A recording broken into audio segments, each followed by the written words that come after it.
Welcome back inside DETV News. I'm Nick Alessandrini, and fall sports are officially underway here in Delaware, and we had some great Week 0 games to kick off our season. So let's start with some recaps from last week's top matchups, and we'll begin with the new 3A class and the matchup between number 5 Sally's and Cape Henlopen.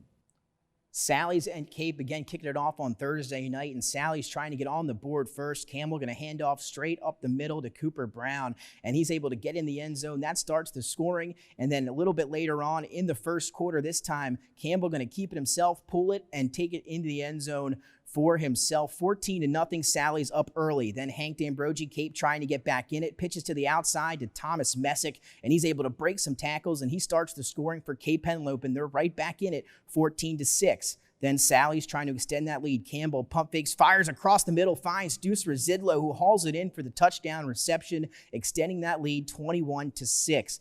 Then Campbell again here going to evade the rush, gets out of the pocket, finds a running lane, cuts back inside, takes up off the middle, and then shows off the Jets. He's into the end zone. Another touchdown for Salesianum. They're late in the second quarter, 28-6. Fast forward into the fourth now. Cape trying to mount a comeback. Hand off to Baines around the outside. He shows off the speed, beats the defenders, gets into the end zone, and they're going to cut into this lead. It's now 28-12. Then they're going to kick it away. Cape able to force the turnover. Ball's loose on the ground. They hop on it. 28-12, Cape with the ball.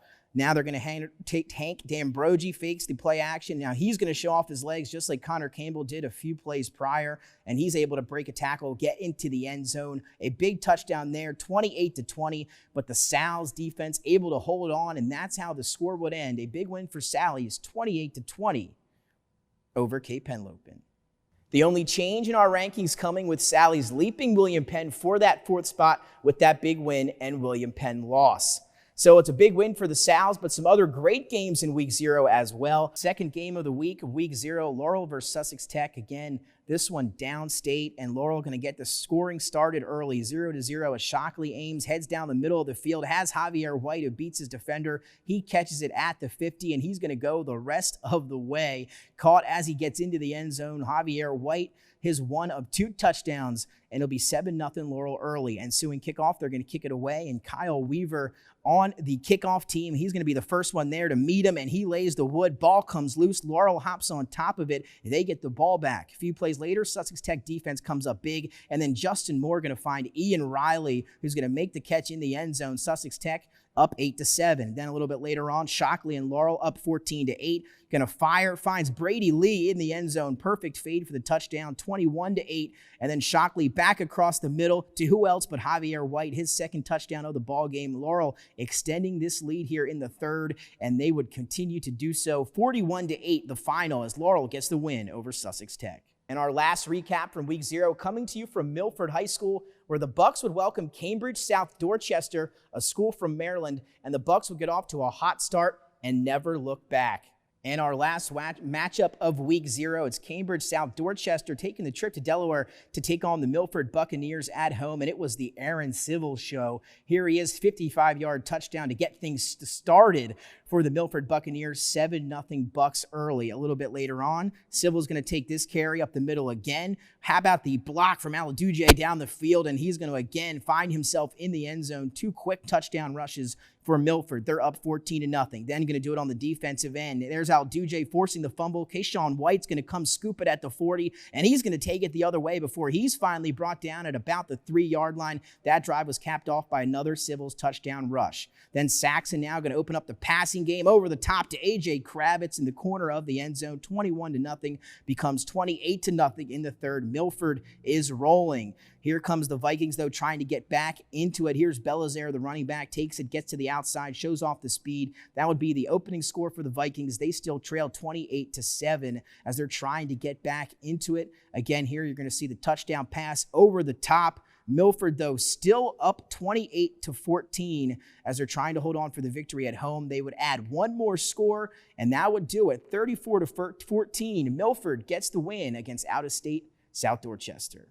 Now on to college football as the number 6 ranked University of Delaware Blue Hens opened up their season NCAA play last week, and they got the job done. A tough battle in Orono, Maine against the Black Bears, but the Hens found a way to pull it out as they went out to a 17-0 lead early before finding themselves trailing 24-17 at the half.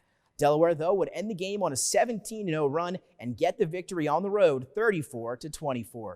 Nolan Henderson finished 14 of 29 for 262 yards and 2 TDs, and reigning CAA Offensive Player of the Year, Dejan Lee, added 59 yards on 16 carries.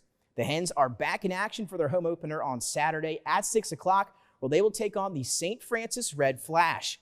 It's the first home game for the Hens in Newark with full capacity since before the pandemic, but some guidelines have been put in place. Effective tomorrow, September 10th, all visitors to UD events will be required to show proof of vaccination or a negative PCR COVID test taken at least 72 hours prior to game day.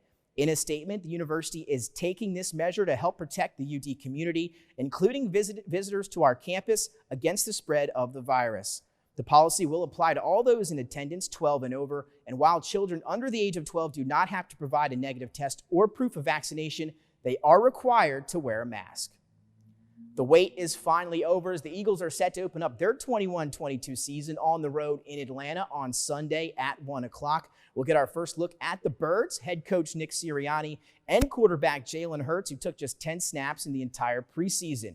Oddsmakers have the Eagles as a 3-point underdog on the road on Sunday, and they predict the Birds to finish last in the NFC East. Lauren, Matt, not so sure about that one. We'll have to wait and see. But now time for our top plays of the week, and there are some good ones here from week 0. It's going to get started with Donovan Artis from St. Mark's. We talked about his good game. Check out this touchdown rush. St. Mark's able to win 41-0 at home, and he was a big reason why. Here he breaks a few defenders' ankles and going to show off the speed straight up the middle into the end zone. 1 of 3 for him last week.